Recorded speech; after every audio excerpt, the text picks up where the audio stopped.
Have you considered buying an investment property, but you don't qualify for a standard conventional loan? Maybe you have some liabilities, or maybe your income is reporting a little bit lower than what you typically do or actually make. Perhaps you're self-employed and write off the majority of your profits. And maybe you have some liabilities that are just overwhelming to your income, but that doesn't stop you from becoming an investor. We have what's called the debt service coverage ratio loan. That's DSCR. It's very popular right now. It's a minimum of 20% down with market rates just right above your conventional standard investment rates. The more money you put down, the lower the rate, and the better your credit, the lower the rate. So basically, we're going to comp it out for rents and make sure that the rent will cover the mortgage payment. And if that happens, you've got the thumbs up. We even have ways that this loan can cover just 75% of the mortgage payment and still be approved. So the most important parts of this loan and qualifying for it are you should own your own primary residence or have a solid place that you live so that they are not thinking you're going to try and move into this home. It's very important that this is an investment property.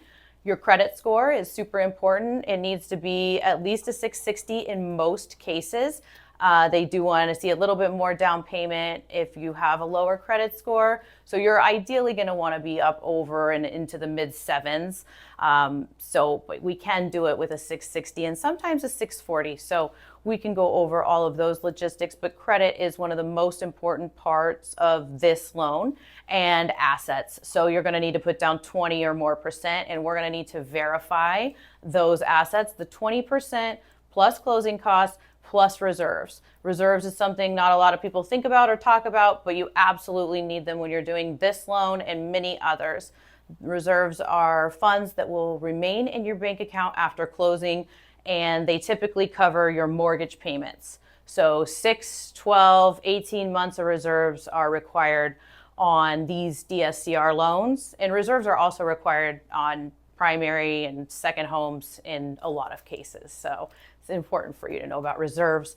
But the DSCR loan is an excellent tool to become an investor with very little little paperwork and little qualification. You can buy up to 4 units, and actually we have investors that'll go up to 8 units. So if you're looking into more of the multi-units, we can use this loan for multi-units. Call me for more information on the DSCR loan.